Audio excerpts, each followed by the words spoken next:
When shall we three meet again? In thunder, lightning, or in rain?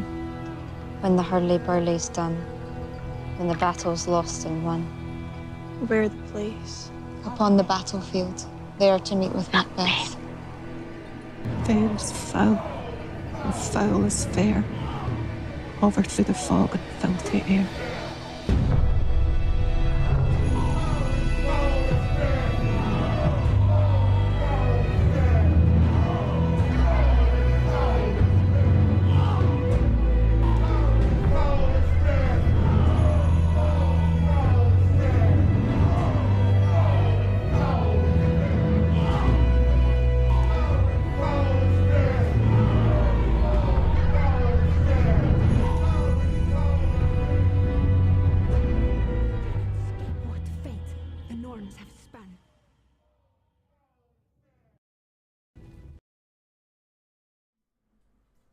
All right.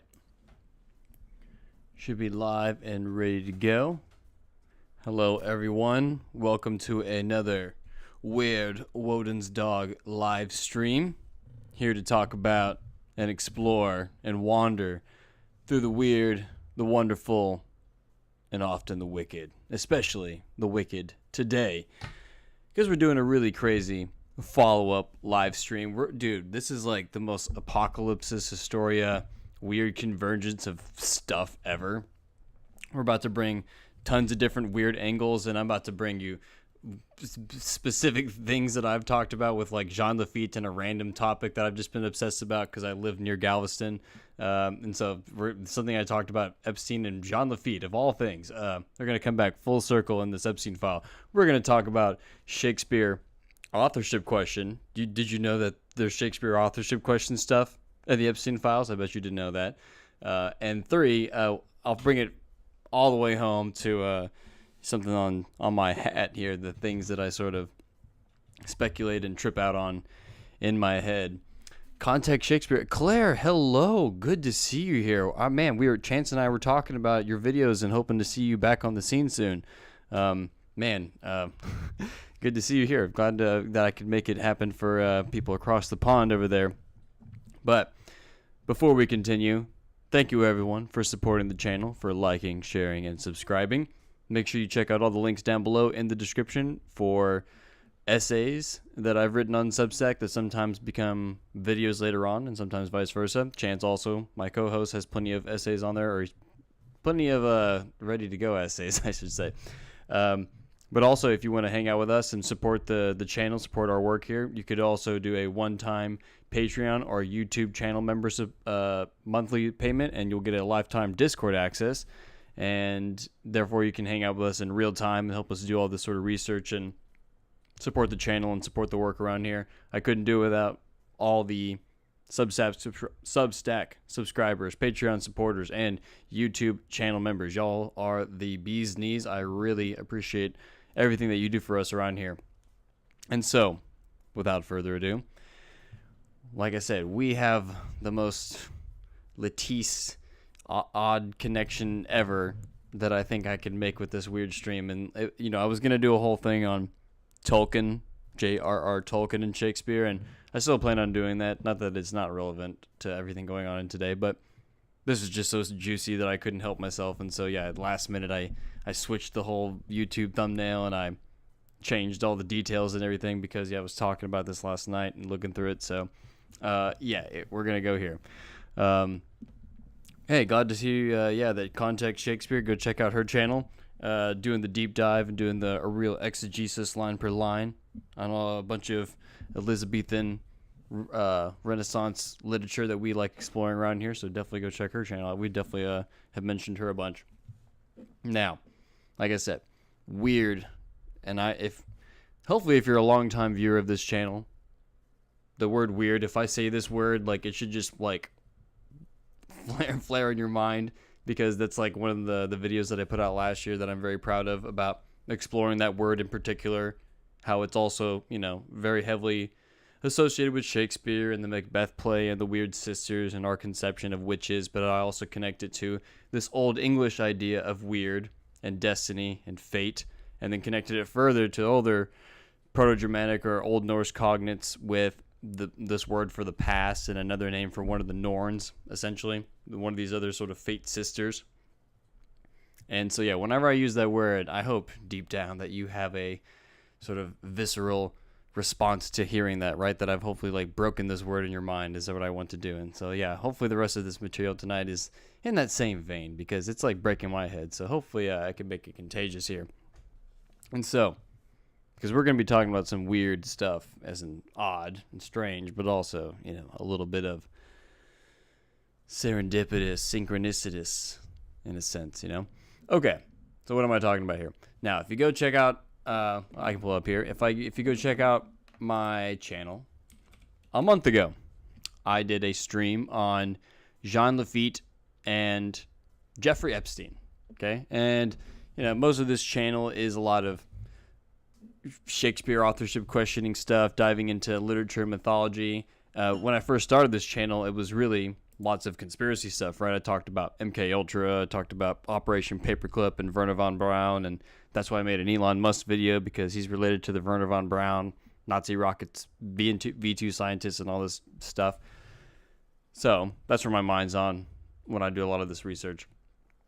And yeah, so, you know, I had just, you know, once as I laid out in that Jean Laffite video, I live in Texas. I'm very close to Galveston Island. It's just something I'm like personally fascinated. Like one of the, you know, I've got all these books here. Like one of these bookshelves right out of the corner here, you can't see the camera, is just dedicated to like Houston and Galveston. Just something I'm very, very particularly interested in. And yeah, here's the video here. Caribbean Criminals is the one I did, right? Because I kind of talk about their shared potential ancestry, both of them potentially being Sephardic Jews, both being in this sort of business of human trafficking in a sense, right? John Laffite was a privateer. He's like kind of a legit pirate, but he's out, you know, his main contraband is human, you know, bodies, right? Human slaves in this sense, kind of raiding the Spanish ships and smuggling them into the United States with the helps of guys like James Bowie and Raisin Bowie. What's his brother's name? Dude, very famous Texas founding fathers, right? James Bowie, known for the titular big Bowie knife, and also known for the Alamo battle, right? Okay, so but I do this whole comparison, right, talking about both of them and their, you know, proclivity to be around, you know, young hot women, that sort of context and that sort of idea, and their sort of general overlap in professions and how they both have eerily odd meteoric rises with the help of, you know, strange government connections, right? All right, we're going to bring this even more full circle here. Last thing I should definitely mention is that they're both definitely tied in with conspiracies and ideas of faking their death, okay? So if that's not enough for you to kind of go off, I'm about to bring it full circle because there's a bunch of stuff that I had no idea about. So here, y'all can evaluate this. And I'm telling this story backwards, actually, okay? I'm telling the story backwards in actually what searches I did in the Epstein files because, you know, I hopped on. I was like, all right, let's look in some Epstein files. You know, let's check see if there's anything in here. So I'm actually going backwards in what I discovered. So I'm going to start off with the Laffite thing because that's like I said, I did this stream like a month ago, and I did a couple of keyword searches. Once again, Shakespeare was one of them. We'll get that in a minute. But let's talk about the Laffite one first, okay? So, yeah, I typed in Laffite into the Epstein files. You can just go type in, you know, Epstein files on Google or whatever and get to this website here. Boom, you know, justice.gov/Epstein. And, yeah, you can punch it in. And, yeah, we got a bunch of hits for Laffite in the Epstein files, okay? And in most times, and I've got this all pulled up for you ready to go, most of the time, and it's just like, yeah, once again, Apokalupsis Historia, just did a month ago, connecting, have you heard of John Laffite? You know, I don't know if you know who that is. Disney, people might not find that ironic, actually, but Disney seems to have a liking to Jean Laffite. If you go to the, what's that little pirate ride at Disney World, Pirates of the Caribbean, Pirates of the Caribbean, you know, they have tons of homages to Jean Laffite here, right? He's like, you know, he's got a little bit of a street cred or, you know, patriotic cred, you know, helping in the Battle of New Orleans during the War of 1812 and a lot of stuff like that. So he gets a little of his history whitewashed. Is a little bit of that argument I kind of make in that Laffite video with Epstein. But so I'd already looked up Shakespeare before this, but yeah, Laffite was the last one I looked. So boom, type in Laffite, and yeah, there's a bunch of Laffite stuff in here, right? I was like, no, it can't be Jean Laffite they're talking about, right? There's no way, and it's not. But here's if you watch the so one thing that the Laffite comes up in a lot of these documents. They're talking about a place called. Is it in here? No, this must be another one I pulled up and was looking into. No, this looks like other stuff. Sorry. Getting ahead of my stuff. So here you go. Here's like his itinerary or something, right? We stay on Maisons Laffite. And there's tons of emails asking like, hey, I'm going to be in Maison Laffite this weekend. Are you going to be there? Stuff like that. And that's what a lot of these emails are concerning, right? Oh, yeah, here. Laffite for the weekend. Going to India Sun. What are you doing? Okay, maybe that is the one I was thinking of. Yeah, it is. Yeah, in Laffite for weekend before going India Sun Eve. What are you doing? So yeah, they're constantly referring to this place called Maison Laffite. Maison Laffite. And I was like, what the heck is that place? One other thing that did pop up Laffite in the files, this one here. It's like a catalog or something. There's these flowers called bougainvilleas. They're like these kind of lily-looking flowers, I guess, to me. And this is like a catalog or cater or menu or something, right, for a bunch of different varieties of selections of flowers. And it just so happens that there is one named Laffite. They call them red Laffite bougainvilleas or whatever, right? Yeah, they're very expensive apparently too, right? Not even mentioned. And yeah, the number 69 is also a little indicative too. But yeah, if you watch my Jean Laffite video, Jean Laffite is known in Galveston to have a headquarters, a little house that was built for his pirate headquarters when they're out there in Galveston Island, sort of raiding ships. He had a house, a red brick house that was built, and it was always referred to as Maison Rouge. And they even have like an archaeological site still there, right? There was like a house that was maybe built on top of it. You can go read some of the archaeological stuff in the Laffite Society stuff, and they actually kind of turned out like, oh yeah, there might have actually been the house that they're talking about here on this part of the island.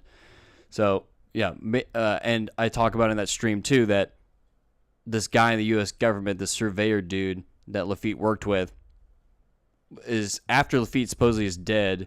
This guy in the U.S. government is talking to somebody else in letters and referring to a friend named, or some person that he needs to get money to, named Red House, Maison Rouge, Red House, right? So it's kind of ironic or coincidental that, in this Epstein file, once again, that I connected to Laffite, there's a flower called, Laffite red bougainvilleas, and it just so happens to be red.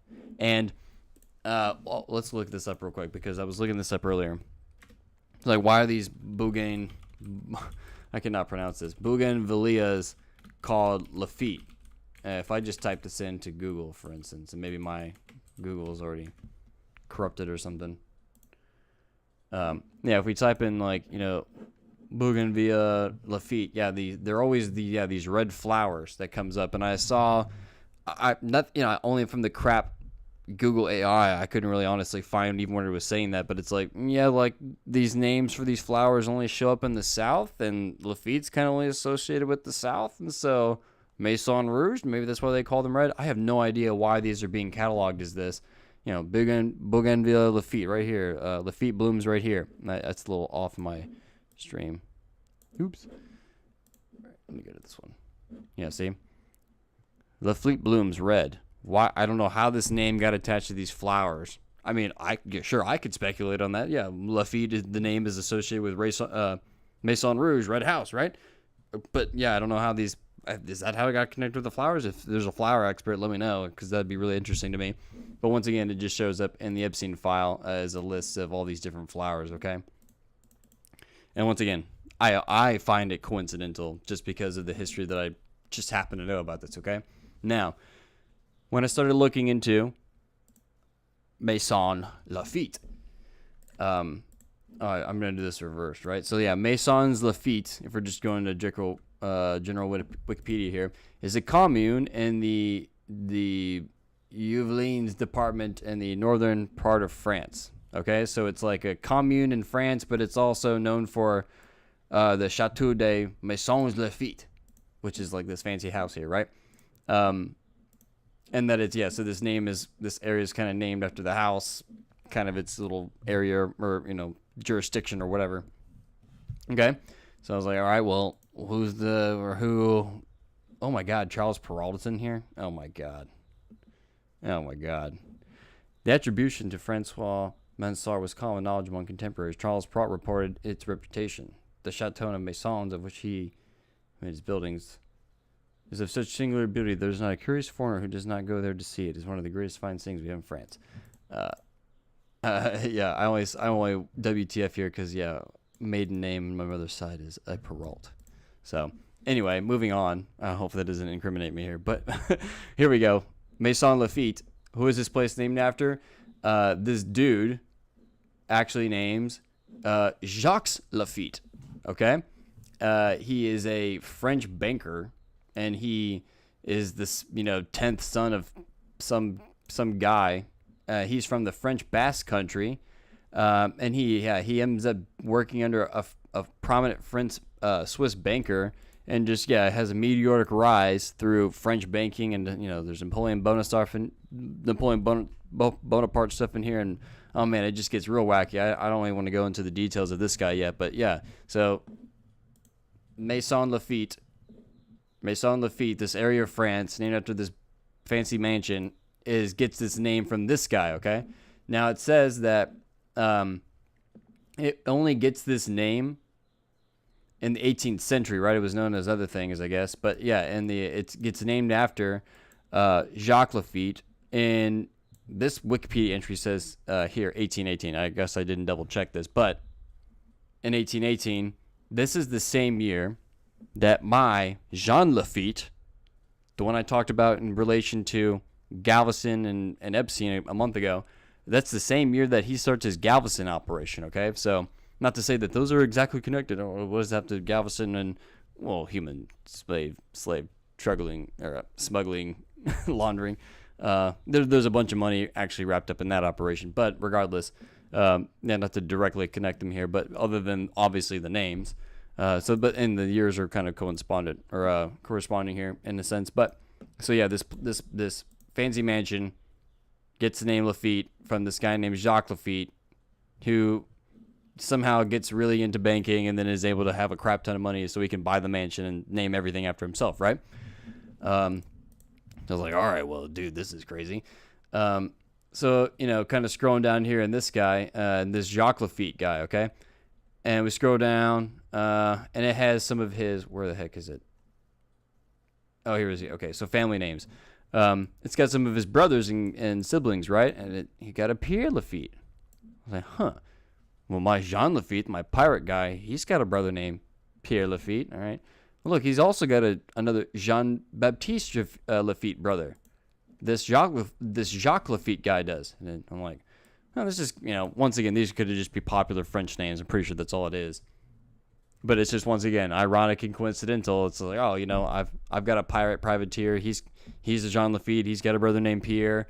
Oh, look, here's another Lafitte here. He's got a brother named Jean and Pierre. Oh, that's kind of, all right. And so if we go to our privateer, Jean Lafitte here, I'll show you here. Now, once again, if we look at this Jacques Lafitte, okay, where is he born? Born in 1767 in the French Basque Country, okay? And I was like, hold on, wait a second. Let's go to Jean Lafitte, the privateer, the one I connected to Epstein. Although his origins are definitely murky, much like the last part of his life too. What are some of the attestations where he's believed to have been born? Oh, in the French Basque Country. Okay, so maybe they're cousins. Even if they've got the same brothers, their same brothers have similar names or whatever, the same names. Lafitte's both potentially from the French Basque Country. Oh, that's kind of interesting, right? All right. And here is his brother. Here's the Jean Lafitte's brother, Pierre, the one that we know is in Galveston, supposedly in Galveston, right? Not sure if it's related to this Jacques Pierre Laffite, right? Now, once again, why did I even stumble upon this and connect this to? Because Maison Lafitte. This is the place that Epstein is constantly referring to them going towards, right? Are you going to Lafitte for the weekend? Or here's my itinerary. I'm going to be in Maison's Lafitte for this amount of time, blah, blah, blah, blah. They're always going there. Ghislaine is also, I think, referring to that place as well. Well, just so it turns out, where is Ghislaine Maxwell born? She is born in Maisons Lafitte. Huh. All right. Well, I guess that explains why they have a connection there. But once again, I did a stream a month ago connecting the name Lafitte and Epstein, and holy crap, like what the heck? Like they're a little closer. Now I couldn't quite connect this French banker guy, the guy who has Maisons Lafitte named after him, with my pirate privateer necessarily, but I did find an old Lafitte Society article, which is still active in Galveston. I've been to the meetings. I've been to 2 meetings, and I have a number of things I could say about my experience there, which is kind of interesting. One of the more recent posts is also kind of has my eyebrows raised, but I found an old article for them, and someone did a biographical sketch of Jacques Lafitte, the banker, right? This guy, the one that Maisons Lafitte is named after, okay? So I found an old article. This is like from 87 or 90, early, something, I can't forget. And it's kind of just going through Jacques Lafitte and the basic stuff of his rise to banking and all that stuff. But here's the most important part, the very, very bottom. Let's zoom in. Enhance. Okay. One of the leaders of the French colonization attempt in Mississippi Territory in 1817 was General Desaulniers, a brother-in-law of Jacques Lafitte, who also bankrolled Lallemand's abortive Comte d'Assile filibuster to Texas in 1818. There's that year again. And Henry Castro's colonization of the Medina country in Texas in 1840. This is the most important line right here. Not that this is not important, right? Lallemand, Charles Lallemand. I don't think I have his bio put up. Yeah, he's like this guy who is really close to Napoleon, and he has like this whole giant colonial French effort essentially in this Texas Gulf region, okay, near Galveston, and he. I think he has a bunch of tiffs with the Indians and gets into a bunch of fights with them. And Lafitte is definitely known to talk and hang out, and they definitely have a bunch of communications between Jean Lafitte, the pirate, is hanging out with this guy who was funded by Jacques Lafitte. Are the circles getting closer here, or is this too far of a stretch now to make a connection between now, as I said, between Epstein and Jeffrey Epstein? Jeffrey Epstein and Jean Lafitte here. That's like I said, I did this a month ago, and yeah, just happened to look up Lafitte in the Epstein files, and lo and behold, boom, Maison Lafitte connected to the banker, connected actually to other stuff that Jean Lafitte is in Texas known to do. Boom. So could not have ever expected or forecasted some kind of weird connection like that before. And yeah, that was just my little foray into the Jeffrey Epstein files, looking up Jean Lafitte. Not even Jean Lafitte, just Lafitte itself, right? Coming upon Lafitte Red, like, that's kind of weird. Yeah, Maison Rouge, and yeah, that kind of being a same, code name for Jean, right? I don't know. It's just kind of spooked me out, okay? Now, so that's just my first little finding, right? I just connected Epstein back to Jean Lafitte in this like bizarre, weird connection, right? So let's also look at some of the other stuff that I looked up, okay? So let me exit all of this Lafitte stuff now so I can see what all I've covered. For one last little chuckle, I did look up if there was anything to do with Shakespeare and Jean Lafitte. I already said, there's plenty of Shakespeare and Disney, I think you could argue. I just said that Disney definitely did a video, definitely did like a movie back in like, what, the 60s or 70s or something based on Jean Lafitte, and with Andrew Jackson, and they're all like powwowing and trying to get together to, kind of ne'er-do-well, hooking up with the government to, fight the British and that sort of stuff. But once again, I'm sort of saying, like, hey, there's maybe an argument here to be made with this whitewashing of Laffite activity, and that it's mostly slavery that he's known for. But look up Shakespeare and John Lafitte, and here's only one thing I could find is someone having review of different iterations of Shakespeare or something, right? But yeah, I just thought I'll just read this one thing I found. The only thoroughly Southern Shakespeare we have had was directed by a visitor in 1989, Much Ado, set around the Battle of New Orleans, which shocked many theater goers as it opened with a coonskin cap-clad woodsman yahooing from the rear of the theater and charging onto stage to join a Jean Lafitte-style Benedict and Andrew-esque Don Pedro. Apparently Jean Lafitte also might be a inspiration for Jack Sparrow as well. And don't forget, I also did a stream on, One Piece. I connected One Piece to some Shakespeare stuff, and Lafitte is also a main character in One Piece. So yeah, maybe there's even more weird stuff that it goes deeper that I haven't even considered yet. So yeah, go back and check that out if you're interested in seeing more weird overlaps between the kind of stuff. Okay, now of course, here, let me refresh this for a joke here. Let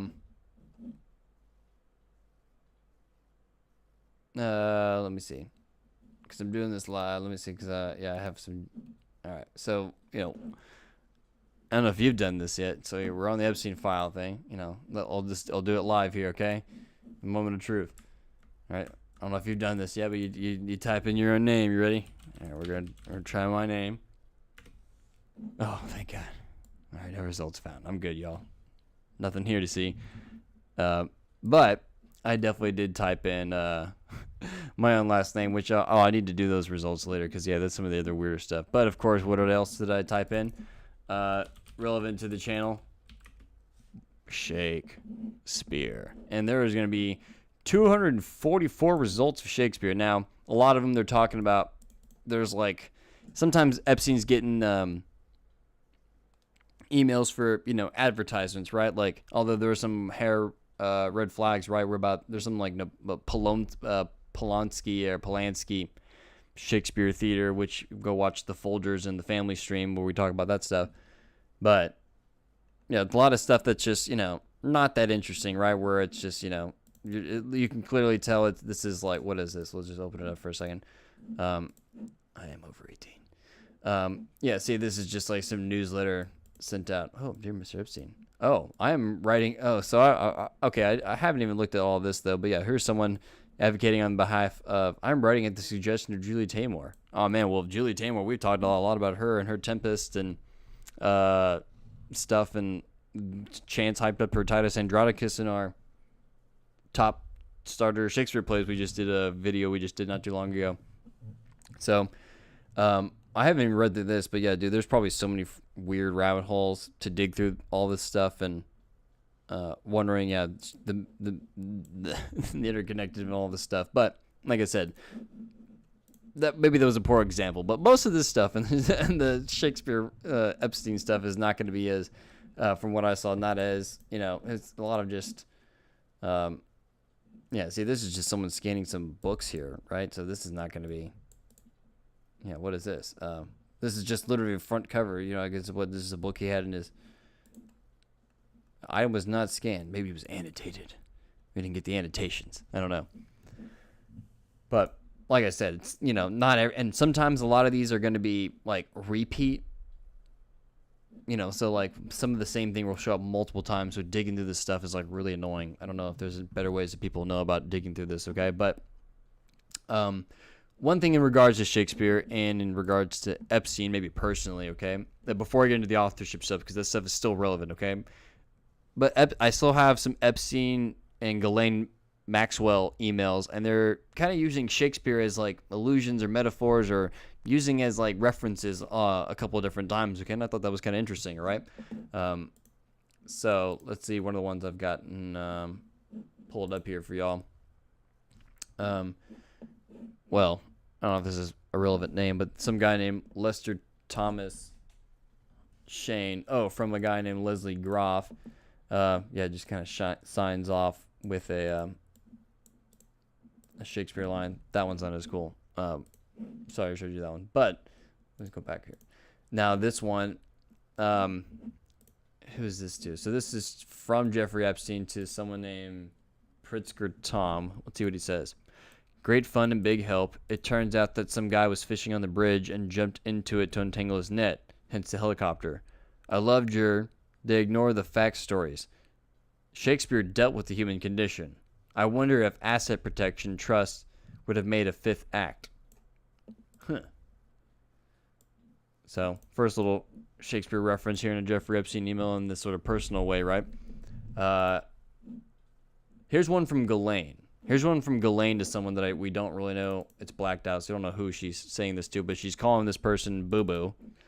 And Boo Boo, I'm in PB, and she's talking about how much she misses this person, and she'll say, without a Boo Boo fix, the symptoms become very pronounced. A withdrawn, far away look, frequent sighing, prone to cries into the night that sound like Shakespeare sonnets that sound like this: "Oh Douglas, where art thou, Douglas?" And she's lamenting to this person, but a little Shakespeare reference here. Now that's still not the most juiciest one. Now where's no, I'm getting too far ahead. I gotta find this other one. I threw up I have a picture of this other one because, and some other weird Shakespeare reference. Yeah, Epstein makes this sort of weird allusion to Shakespeare. Yeah, here it is. Let me open up this. And so here's Epstein making this weird Shakespearean reference here, and I don't. Maybe if you got sack tendencies, you're gonna vibe with this. But yeah, so this is from Epstein to somebody we don't know. He says, "I understand. Shakespeare understood competing loyalties. Follow you highest principle, truth, really, and do it sooner rather than later. It will not endear you, but will garner respect." Yeah, I understand. Shakespeare understood competing loyalties. What's he getting at here? Kind of interesting. Now, let's get to the real juice, the stuff that you're all here for, right? So yeah, we got Ghislaine and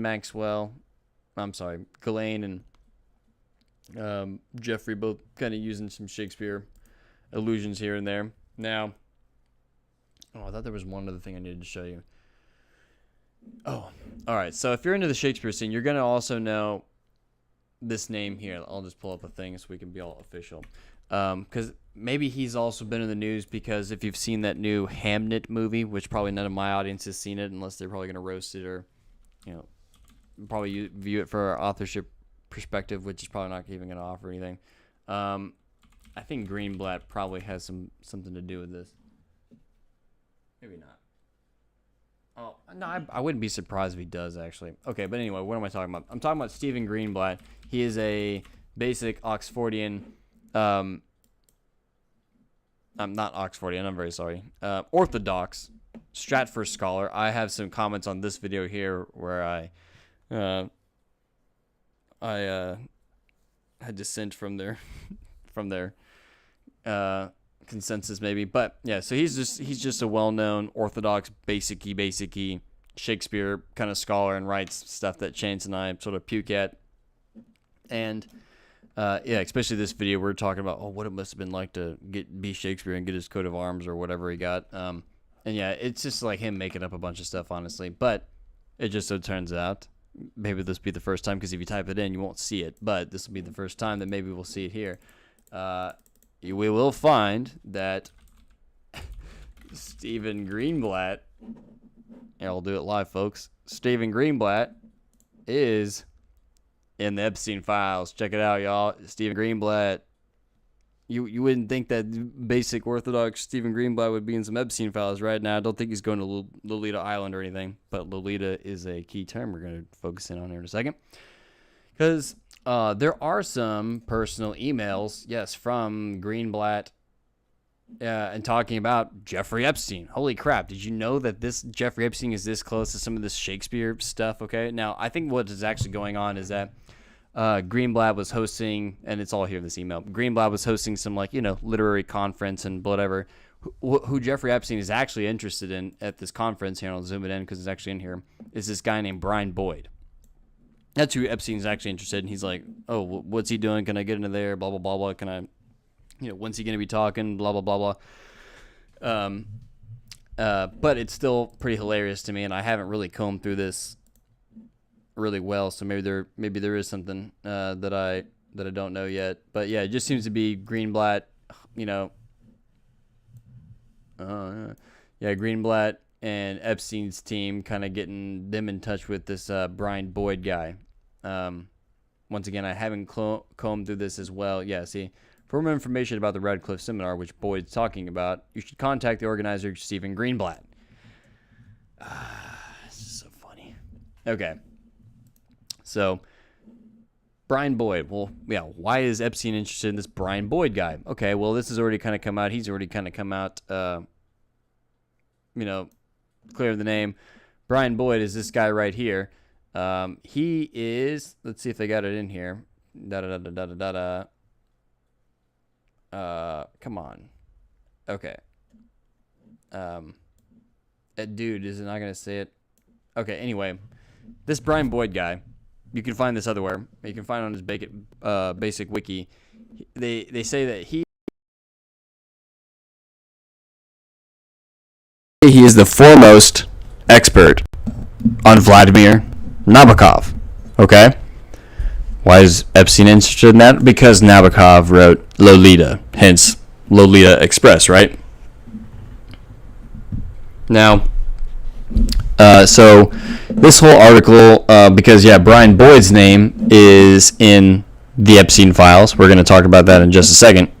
And let me know if my mic got too loud. I feel like it's saying I got too loud. But Boyd here, foremost Vladimir Nabokov expert, the one doing these seminars that Epstein was interested in getting in contact with. So this is a very recent article, and Boyd, just a few days old, a week old, not even.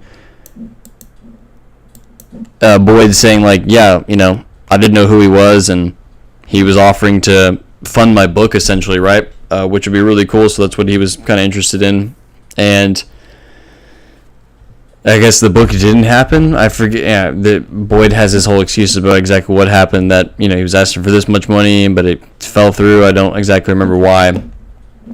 But yeah, so here's this Boyd guy already kind of distancing himself from it. But let's go look at the email that I have pulled up here for you in question. So this is the email chain, between Epstein and this Bill Boyd guy and someone else named Martin Nowak. And I feel like there's some Santa Fe characters in here too. Oh, maybe that's from the other thing I'm thinking about. But here's Brian Boyd once again, Vladimir Nabokov expert, and just to toot some of my own horns here, right? I have 2 videos on Vladimir Nabokov because Nabokov interweaves once again with a couple of very specific Apokalupsis Historia subjects, and not being just Shakespeare, but let's be honest, Philip Sidney is definitely something that we've covered ad nauseum on this channel, from his defense of poesy to all the influences of Arcadia on Shakespeare's work. And we've got the foremost Mary Sidney scholar basically on our book club, so make sure you check out the links below, as you'll also find that the Shakespeare Folio is dedicated to her sons, Philip Sidney's nephews. Okay, so that's where we sort of find our interest in this particular character. Now, I've done a couple of videos, like I said, on Nabokov and Shakespeare specifically. Why?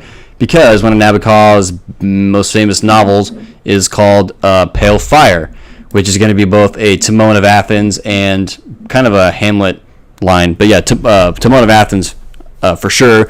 Oh, check it out. Look at it. What am I doing? Timon of Athens.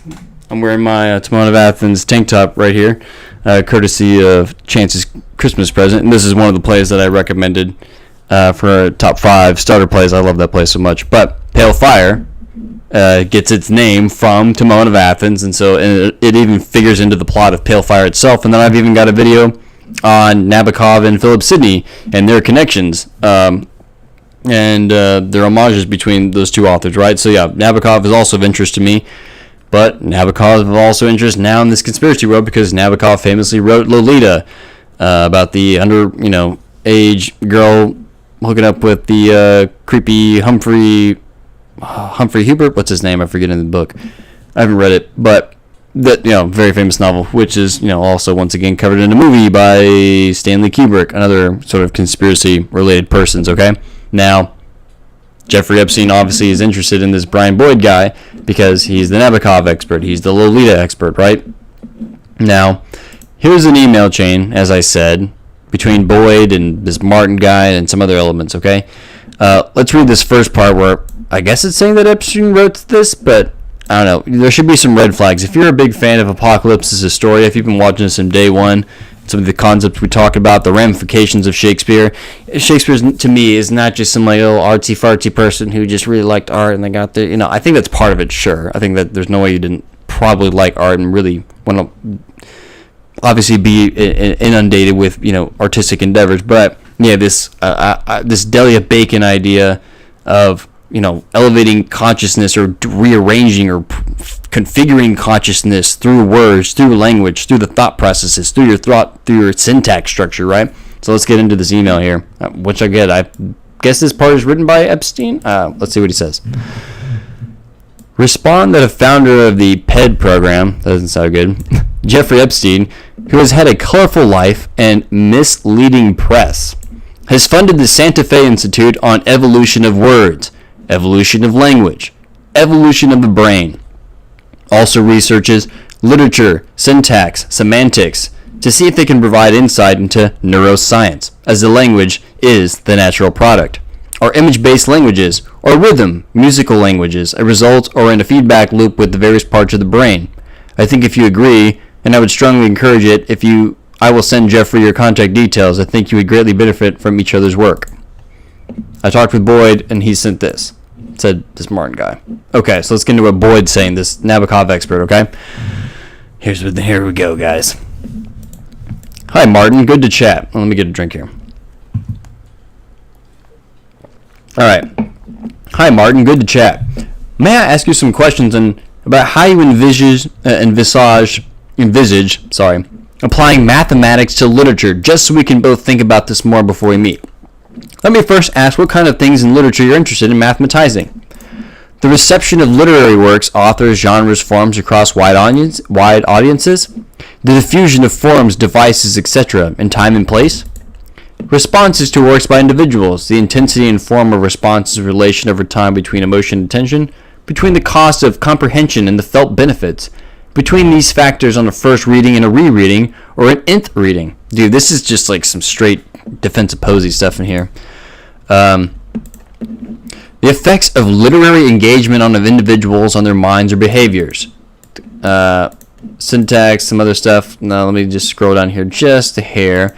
Because they're talking about all these ways of applying mathematics, okay, to literature, right? Isn't that what that was their opening topic of discussion here, okay? I like this one here. The boundary between literariness and non-literariness. Criteria for fictional versus non-fictional texts. For high versus middle or lowbrow literature. This sort of begs of like, well, what is good literature? What is bad literature? What's good Shakespeare? What's bad Shakespeare? We should have that discussion. Mary Watts in Windsor. Terribly. Sorry, y'all. All right, here we go. Now, authorship. Here's where we go, y'all. There is work to be done with the help of mathematicians or statistically informed scholars to determine authorship. In the case of anonymous works in more recent times, or simply non-attributed works in older times, when the identification of authors on title pages was sporadic. There is much lunatic work on Shakespearean authorship, for instance, which results as divergent as the obsessions of the investigators. Guilty. But there is also much responsible, genuinely academic work with largely convergent results and good statistical skills, showing, for instance, that 5 plays by Shakespeare were co-authored with different collaborators. Group theory? Anyone? No? Okay. The techniques can usually get down to the level of identifying the author of individual scenes. Oh, yeah, Chance would love to hear stuff like that, right? Oh, yeah, Decker, Act 2, Scene 1, right? That's why you got Decker play references in Act 2, Scene 1, and they're using Deckerian words, right? So, Jeffery Epstein watches Apokalupsis Historia, I'm just saying. Here we go. Related to this, statistics of stylistic details have been used to work out the chronology of Shakespeare plays. Some are known within limits set by external evidence, but the dates or date ranges of many can be identified only by internal evidence. Dude, yeah, this is right in the Shakespeare Authorship question scene, right? Like, certain plays, like we were having large discussions about in the book club about, when of Merry Wives of Windsor. Maybe not that one. What's another one they were talking about? Maybe it was Much Ado or As You Like It. I'm not as good as remembering all those dates. I would definitely have to ask Chance. But yeah, our whole book club is going into all these different speculations about when this one comes out because these references here or this biographical matchup here at this particular time and blah blah blah blah. Yeah, dude, this is right in our wheelhouse, isn't it? And here's Epstein expressing his interest in the interface between syntax, semantics, evolution of language, and is language a natural product, and is it image or rhythmic and musical based? Like, yeah, and if you go back to some of our earlier stuff and earlier work on this channel, that was some of what, once again, this Delia Bacon idea. I just, everything in our head is thoughts. Everything in your brain, listener, is preceded with thoughts. Nothing can be accomplished without thought. You can't even describe your own mood without a thought, right? So therefore, you're I don't want to say you're caged, but you're also bounded by what word you have accessible to and what word pattern forms you have accessible to. And so if we want to say that Shakespeare elevated or at least gave birth in a less judgmental way to modern English, all this stuff needs to be kind of considered, right? And that's what we're sort of interested in tracking, that if this particular person made up, like, even if it was like 5% of the vocabulary or 5% of our colloquialisms or 5% of our general words, like the word weird, don't you think that person probably, I don't know, that person probably has a lot more psychological effect on you in a sense if everyone's using someone else's memes all the time? Memeing literally means, through the Greek, to act or to mime, to like copy something else, to act and copy and mime something else in a sense, right? Or anything for that matter. And if you look like a duck and talk like a duck, you must be a duck. If we look like Shakespeare and talk like Shakespeare and rhyme like Shakespeare or whatever, I just can't. It's kind of, I feel like Shakespeare's in our freaking brains because of this sort of conception, okay? So yeah, we've got Jeffery Epstein, highly interested in this Brian Boyd guy, foremost Vladimir Nabokov expert on the world, apparently, who we've covered in relation to Shakespeare with Nabokov. And Jeffery Epstein's talking to this dude, and this dude is like, oh yeah, Shakespeare Authorship, yeah, good to go. We should definitely use some more math on that stuff. It's like, holy crap. I know there's all this crazy stuff about all the ball sacrifice, and dude, yeah, that stuff goes deep, but Shakespeare Authorship, come on, y'all. I mean, throw the Shakespeare Authorship conspiracy a bone here, all right? You're not entertained? Jeffrey Epstein got Shakespeare Authorship fingers in that pie too, You're not interested? No? Come on, y'all. Shakespeare is everything. It goes all the way down. So, Shakespeare, Jeffery Epstein and Jean Laffite, Apokalupsis Historia, right? Like I said, that's why I named this video like Jeffery Epstein watches Apokalupsis Historia, because there's only a couple of different things that we can kind of point to in this sort of like crazy, conspiracy, connect all the different stuff together or whatever. But I think this is pretty blatant, okay? Like, yeah, he definitely was trying to fund this dude to write a book. We probably need to cover that maybe another day and talk about more of these implications. Once again, the stream that I'm presenting to you right now, all these things that I've just discussed, it's an actual reverse of how I discovered them, okay? So Laffite thing was the last thing I looked up. Shakespeare was the middle thing. But if I guess I had to go into it, because once again, if you look at my hat, what I typed in here, so what, we joked about it, right? Yeah. So I typed in, my last name, And there's lots of Nashes in here. How many results? 2 less than Shakespeare, I guess. But it's like all over here. But there's Nashes up and down. A lot of mentions of a Crosby, Stills, and Nash concert that comes up over and over. Some things are just not very interesting. But one thing that's interesting is that Epstein is, of course, interested, like you just saw there, neuroscience. He's interested in mathematics and science and other crap. That's why he's interested in all the Santa Fe Institute stuff. One thing that's pretty relevant for economics, and I guess also cognitive science too, is game theory, okay? And so in some of these emails, you can kind of even see right here, they're talking about the Nash equilibrium. And if you don't know what a Nash equilibrium is, Nash equilibrium, there's something I have to give backstory, okay? So Nash equilibrium is something in economics and game theory. In case you didn't know, I actually am an economics major. That's like actually what I did in college. And I did take a class on game theory, and I've always constantly joked that the only reason that professor even passed me was because of my last name, because I took notes pretty studiously, but holy crap did I fail like everything in that class. Dude, the games within games within games and game theory is ridiculous, okay? So in game theory, the most famous one that you kind of would think of is the prisoner's dilemma.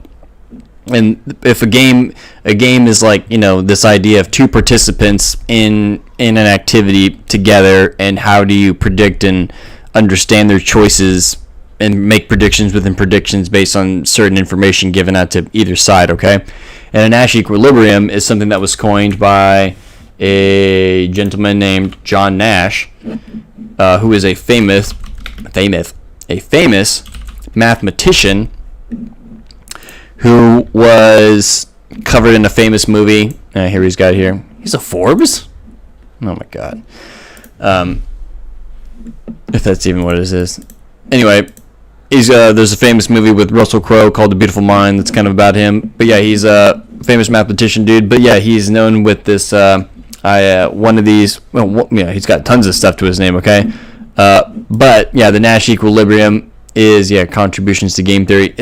Nash equilibrium is essentially when a game is understood to be solved in a sense, in that it's like the most likely probable outcome of the game of these solutions, and it's like, okay, all things considered, this is probably what will happen. This is what the Nash equilibrium probably is where like the most resolution seems to lie in all the different potential choices and outcomes. Let's see if they even have. Yeah, here we go. Nash equilibrium is a situation where no player could gain more by changing their own strategy, holding all other players' strategies fixed in a game. And the most famous kind of game is called the prisoner's dilemma, which is where you've got two prisoners that both people have been caught in a crime. If they have choice to either rat the other guy out or stay silent, and there's various outcomes. If they, if they both rat each other out, then they both get like 7 years or something. If neither of them rat each other out, they only get 3. But if one rats on the other, but the other doesn't rat on them, one will get the one who got ratted out will get a longer term, and the one who did the ratting out will only get 1 year. So once again, there's this sort of ultimate utility chase in some of these outcomes, and that's how you determine a Nash equilibrium is like when it just says there is that no one will be able to gain anything else by making a different choice. So Nash equilibrium is very important for game theory, which is essentially important for predicting anything. Okay, like that I just named a prisoner's dilemma as a kind of game, but that concept can just be blown outwards, right? Just predicting how anyone's going to react to anything. Okay. Good for finances. If I'm going to pump stock A, what are they going to do with stock B, or what's player B going to do based on that sort of thing, blah, blah, blah, blah, right? How can I understand how people react based on certain information, and then knowing that they're chasing their highest utility, and how do I circumvent that knowledge, essentially, okay? Especially where they're going to go with it. So that's what Nash equilibrium is, okay? Now, when we talk about Nash equilibrium, they're going to be pulling it up here. Right, here's something to Epstein from somebody else, right? This Peter Attia guy. I haven't looked up any of these people yet, but here we go. Given the psychology of current market, does it make sense to consider the world of finance through the lens of game theory? If so, what is the Nash equilibrium of the current situation? So yeah, they're just talking about, game theory and finance, which makes, it's pretty mundane. There's nothing revolutionary about any of this stuff, okay? But let's continue.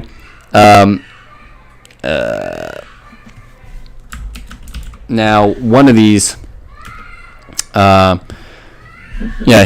in this one, this is like a weird, I don't know, what is this? It's like a article or something like that, it's a article or a scientific study or something like that, and it's, maybe I should just scroll to the top here, and it's got a bunch of different, let's see, articles, and, it's like a scientific, this must be really long. Okay, here we go. Yeah, Secrets of the Creative Brain.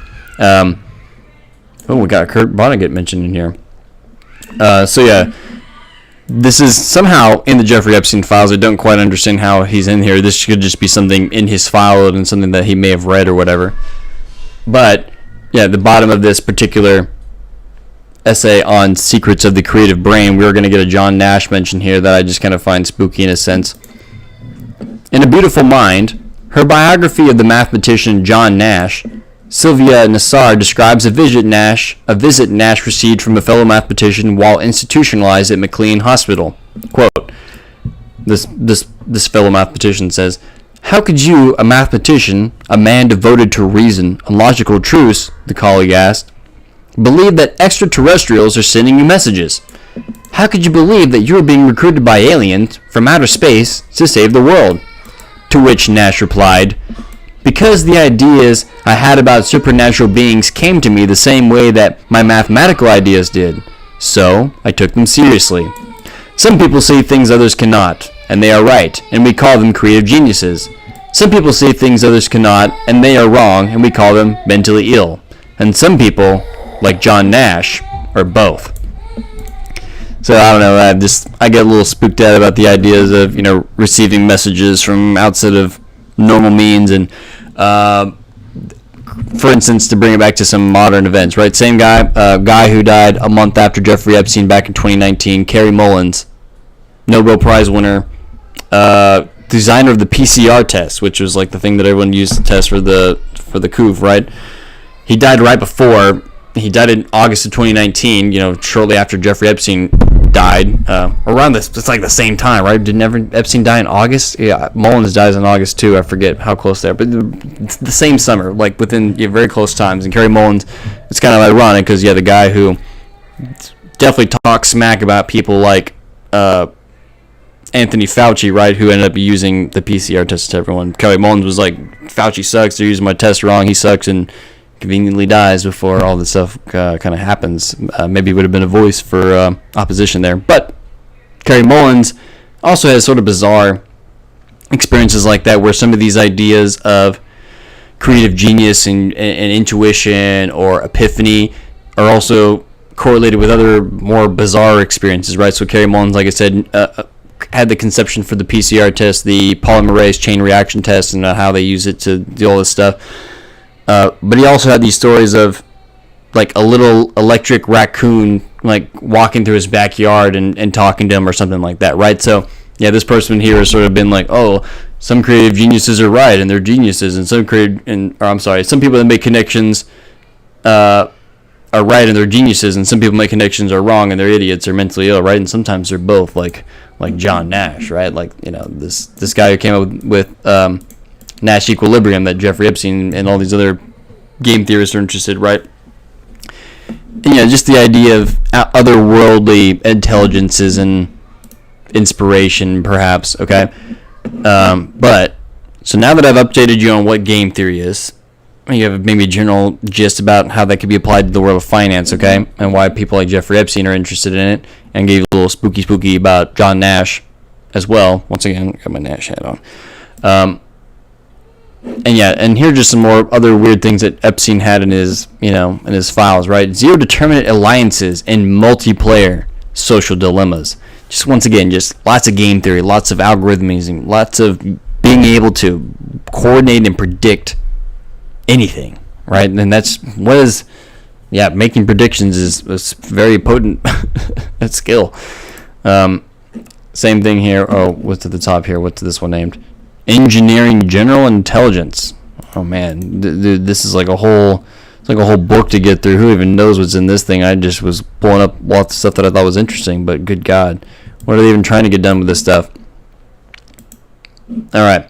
Now here's the juiciest of juice, right? And so this is technically one of the first things I kind of found when I started diving into these essays, or the files, okay?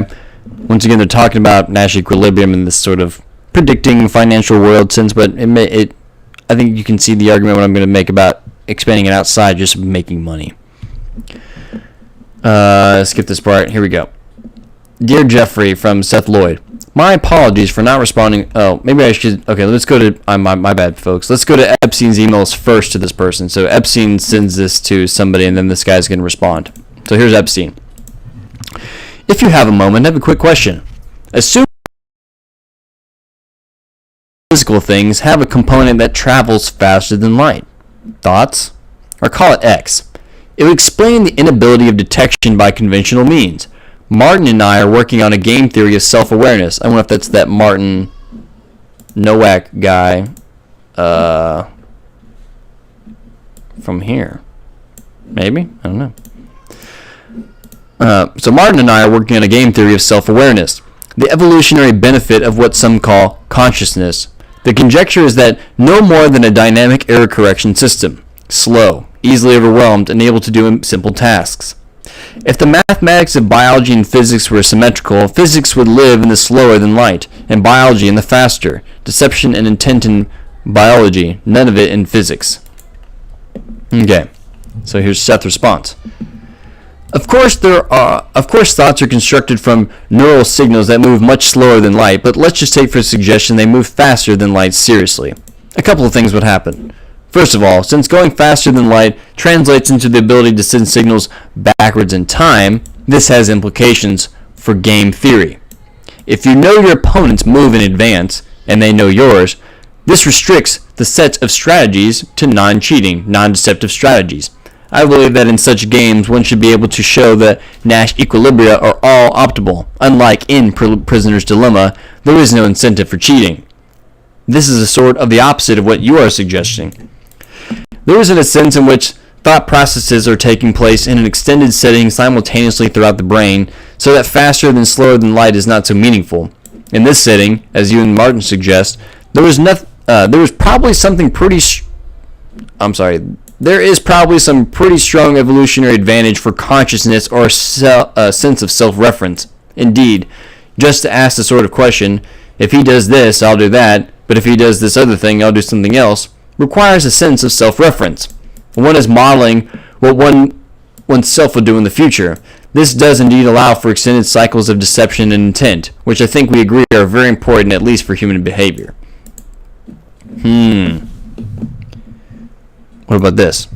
So here's the last part of this chain. Epstein says, talk tomorrow, and then he says, let's assume that a weak signal that you can go back, but only for 1 second before the signal fades. An error correction. Oh man, dude, this melts my mind. His offering up these implications of time travel within game theory. You're playing the Prisoner's Dilemma, but now both prisoners and the wardens, I guess, all have access to time machines or whatever. If you know what they're going to do, and if you know what I'm going to do, and vice versa, or whatever. I guess I just said it. Yeah, and they both are aware of their awareness. How does that actually affect the player's choices and optimal strategy within a game? Ugh.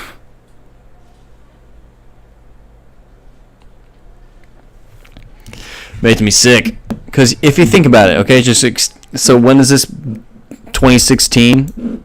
Right during the election time? Interesting. During the first Trump election. Because I'm not saying time travel is real. But the fact that these people are sort of at least beginning the initial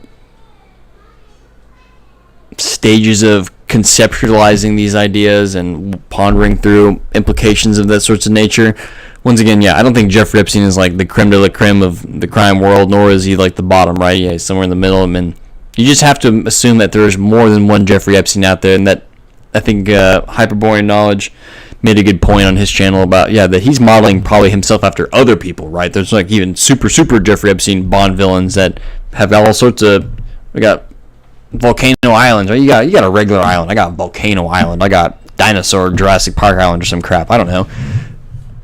But I don't know. It really bothers me that all these people with way more access to information and funds than anything that we do, they're playing a different ball game. And just the concept of like, the implications of time travel and gaming out a Nash equilibrium. Just, I don't know. If you know much about this channel, you know I'm interested in stuff like synchronicities. I have a whole subsection of this channel dedicated to the sort of phenomenon, understanding it, and Carl Jungian and all that sort of good stuff. And my conception of, okay, I'm gonna go on a little tangent here.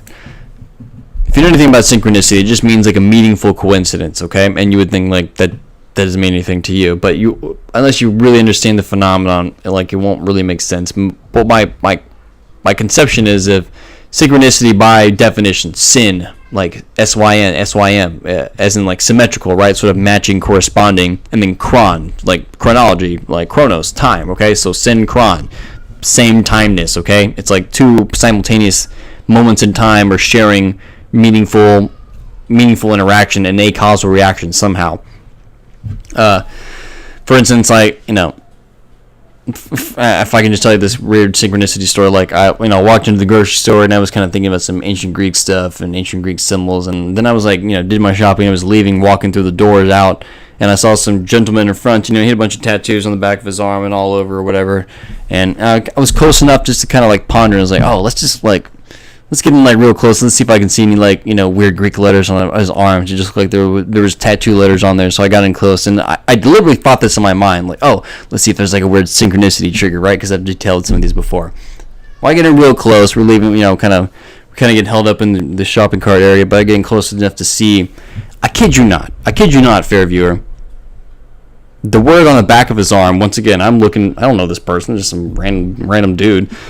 He's in there with his woman or whatever as they're leaving, and I just kind of getting real close, not too creepy as I'm like driving my basket out. I see the letters on the back of his arm here, right? If I get it from the camera, and then and he's got letters over here too, right? But I just happen to look at his left arm. That's why I'm getting in close, right? And I see the letters NASH.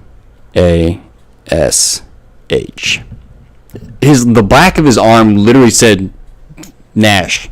And I was like, what the heck? Once again, I just prefaced, I was like, oh, I'll get in close, see if there's like a little synchronicity like treat here for the tattoo. I had like they had my freaking name on it, like, oh my god, like, whoa. So I talk about this idea of like understanding that coincidences, synchronicities, if they involve time, right? Because that's how we perceive anything, right? That time is essentially a coordinate. I could be at here, this XY coordinate, and then Z time, and then over here another Z time, and then back here again at this XY later Z time, okay? And just understanding that a synchronicity has to start somewhere. You can't have a coincidence until something began the coincidence earlier, right? It's like, once again, the famous synchronicity example is like thinking of a friend's going to call you, and then they haven't talked to in years, and then randomly that friend calls you that day or something, right? Or you even see them out in public, which would be even weirder, like in a place you would never even expect to see them, right? That's like a synchronicity. But if you could understand that the initial thought or the initial first experience of the revolution of the synchronicity is happening, wouldn't you essentially have access to time travel in a sense? Like, if you were realizing that something is happening right now that will be a coincidence at some other later point, boom, that's some amount of time travel, and I don't know how to really iron out any of that actually exactly how it works, but I just feel like if you can if synchronicity and coincidence, they require point A and then some later point B, if you could recognize point A is happening, could you maybe kind of figure out or trajectory trace or estimate a later point B, perhaps? That's where my mind's kind of at with some of this stuff, and that's why I'm interested in Odin. So I'm interested in all the weird stuff. And like I said, the word weird is got to do with this ideas of fate and destiny, and also the ideas of the past. Literally with the word Erder, and Old Norse literally means like the past, things that have been and have occurred already. And just like a trajectory of a rocket, if you can see where things have gone, where it's come from, you might be able to plan out the rest of the flight path. So I think that's all the Jeffery Epstein files I have for you today, as we've looked into not just Jean Laffite, Jacques Laffite, and the weird connections to Maison Laffite, where Epstein frequented very frequently, and just once again the synchronistic coincidences that I just happened to stream on those two random figures, and kind of found some more connections to them in the files. And then Shakespeare Authorship. Jeffrey Epstein's interested in the most leading Nabokov figure. They're talking about some Shakespeare authorship and sleuthing it out through mathematical, stylistic tendencies. Maybe we should have this Brian Boyd guy and see if he wants to come talk to Chance tonight. And see if he made any work in this stuff. Shakespeare authorship and the Epstein files. And now I'm saying that, I think that something to do with time travel is involved with all this stuff, right? If you know about Trump and his uncle John Trump confiscating Nikola Tesla's papers during the end of World War II or whatever, and Nikola Tesla was obviously involved with a bunch of weird, futuristic science potentialities and stuff like that, and hidden tech and runaway tech and all, take your pick. I don't know. But yeah, one of the big ones is that time travel is involved in. If you know about I'll pull it up live because I want to do a whole live stream on this too one day, is the Ingersoll Lockwood books, right? Ingersoll Lockwood did a bunch of novels in the early or late 1800s, and some of his books include those like, here we go, yeah, this guy who wrote, I think he was also had a relationship, or maybe knew a little bit of Twain, or they knew each other too. I didn't need to figure out how that worked out again, but some of his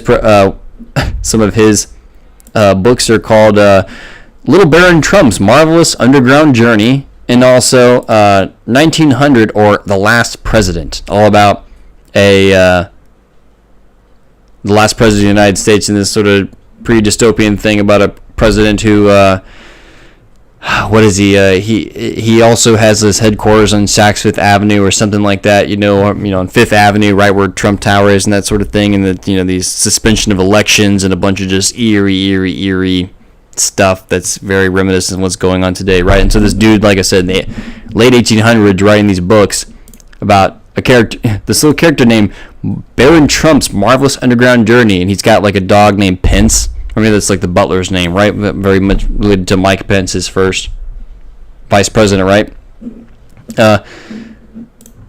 So that's where this idea of time travel is kind of definitely in this sort of Trump equation, and somehow, right? And of course, yeah, people connected the Nikola Tesla and John Trump stuff now to this Ingersoll Lockwood stuff, and now I found, Epstein and Trump obviously have a connection. So yeah, now I'm looking into Epstein and these ideas of using time travel and the ideas inside game theory itself and predicting stuff. And so, man, there's so much to look.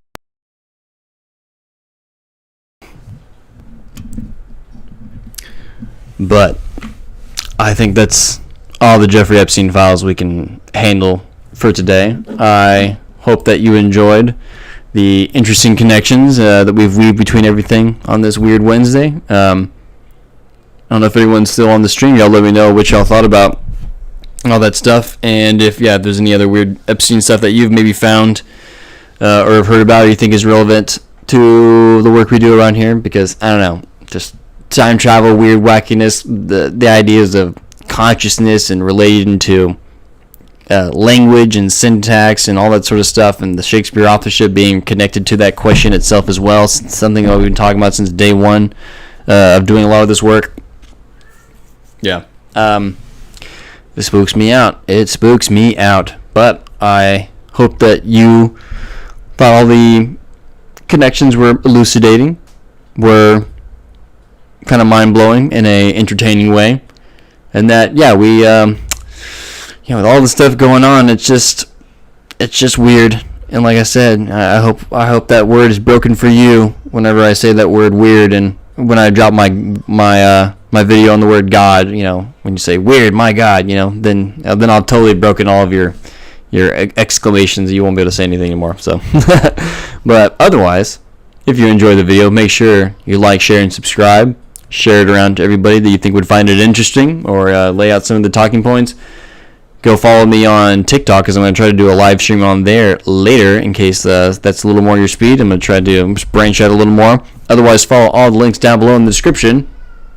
Become a YouTube channel member, Patreon supporter for at least just 1 month, and you'll get a Discord access. Although now with Discord requiring facial recognition, blah blah blah blah, who knows what we have to do for that too. So be on the lookout for that update, I guess, as we continue searching for the truth to Shakespeare and all the other weird conspiracies of our modern age. And once again, how it all seems to go back to stuff like Shakespeare in the past anyway, So, as always, nullius in verba, read it yourself. I hope to see you all on the next live stream that I'll do next Wednesday. Who knows what I'll do it about, but make sure you check it out and see if you can stop on by, because usually I do it in the morning, but it's going to be on Wednesday, because I'm the Odin guy, so whenever I can do it on a Woden's dog, I'm going to do it, and that's how it's going to be. But otherwise, I thoroughly enjoyed having everybody on here today. Thanks so much for coming out. I hope you have a great rest of the day, and I will catch you all on the next stream. Adios, everyone.